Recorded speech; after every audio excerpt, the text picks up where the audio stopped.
Kebebasan berbicara dijamin di negara ini. Hanya saja kebebasan Anda setelah berbicara, saya tidak jamin. Kata ini amin, bukan kata saya. Assalamualaikum warahmatullahi wabarakatuh. Ahlan wa sahlan. Welcome.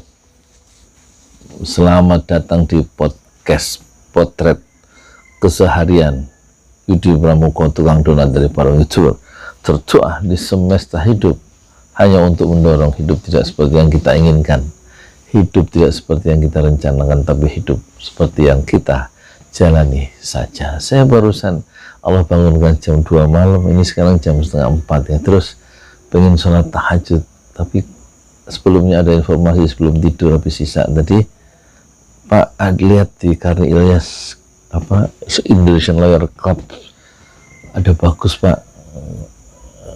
Tapi saya heran kok ada Indonesia Lawyer Club, bukannya sudah ganti Karni Ilyas Club, bukannya ganti Karni Ilyas Club saya bilang.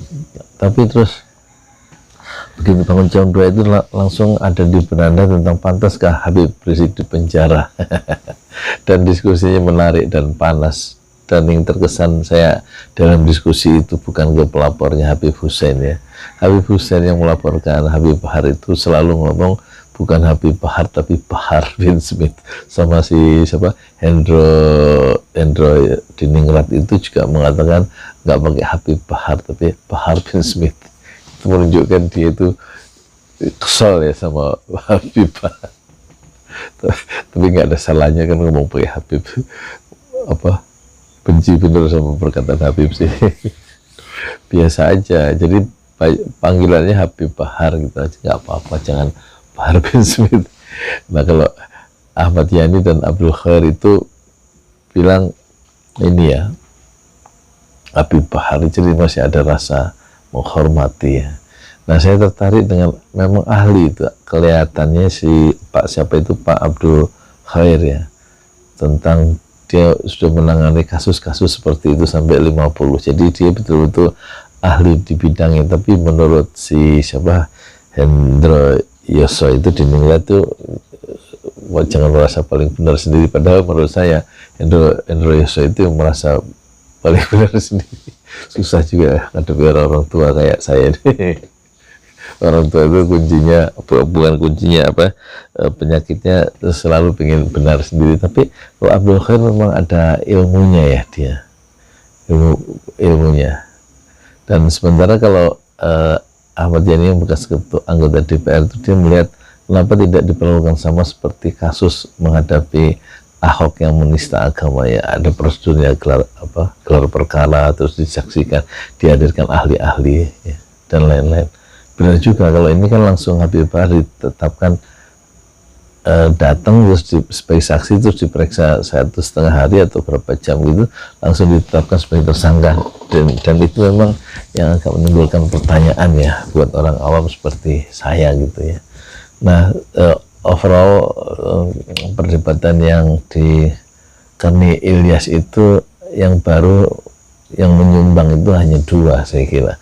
Ahmad Yani mempersoalkan prosedurnya kenapa nggak ditetapkan sebagaimana mengadili Ahok ya. Kedua dari Abdul Khair ya, kenapa Abdul Khair yang memperlihatkan dia menguasai masalah secara detail ya.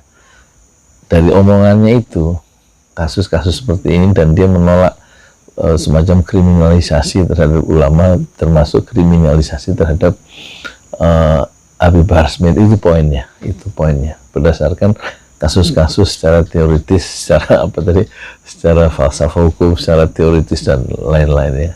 Sementara kalau yang mencoba memperlihatkan buruknya sejarah Islam sejak Madinah, terjadi saling bunuh sama umat Islam karena ujaran-ujaran kebencian, itu saya kira terlalu jauh dikaitkan dengan Habib Bahar Smith, dan dia terlalu khawatir dengan dirinya sendiri terhadap Islam, seolah-olah Islam itu menjadi persoalan di masa depan dan di masa lalu. Padahal yang menjadi persoalan bukan Islamnya, umat Islamnya, orang-orangnya. Dan orang-orang yang membuat persoalan dalam sejarah itu kan dalam pengertian saling membunuh itu baik sejak zaman zaman setelah kematian Rasulullah SAW itu ya nggak banyak juga ya, dan itu sih sebenarnya setiap masalah dalam masyarakat selalu ada antitoksinnya, dan panduan-panduan Al-Quran itu tetap terjaga, dan itu yang sebenarnya akan menyelamatkan manusia, yaitu Al-Quran dan pandangan-pandangan untuk bimbingan-bimbingan dari Rasulullah Shallallahu Alaihi Wasallam. Selalu ada deviasi ya, selalu ada penyimpangan-penyimpangan dalam sejarah, karena selalu ada orang gila di dalam sejarah, dan orang gila yang disebut yang muncul dalam sejarah salah satunya Idi Amin yang menjadi pemungkas penutup dari ILC ya, kata Habib, kata bukan kata Habib Karni kata Karni Ilyas, dia bilang mengutip Idi Amin ya, Idi Amin yang orang gila itu ya dalam sejarah, kan dia katanya ditemukan di kulkasnya itu potongan-potongan daging manusia, atau betul apa enggak, terus dia kemudian dia mengasingkan diri dan mati di Arab Saudi kan, dengan apa, keluar dari Uganda. Kata Karni Ilyas, nggak usah pakai kata Pak Karni ya, Karni Ilyas dalam jurnalisme itu nggak usah pakai Pak, Bapak, beliau, biasanya nama, panggilan nama kan memang itu supaya egaliter ya.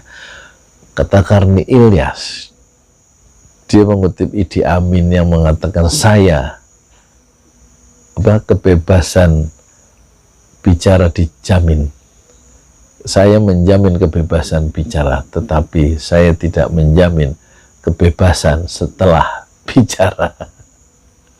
Idi Amin, satu pemungkas, satu kutipan yang menarik dari Karni Ilyas. Udah dulu ya, saya mau sholat subuh dulu, nerusin sholat tahajud ya, baru 2 rakaat gara-gara rekaman mumpung sepi.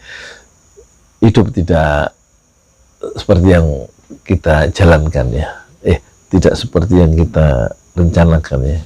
Hidup tidak seperti yang kita inginkan, hidup seperti yang kita jalani saja. Saya Yudi Pramuko, tukang donat dari Parung itu, tertua di semesta fasbir sabran jamila, bersabarlah dengan kesabaran yang indah. Assalamualaikum warahmatullahi wabarakatuh.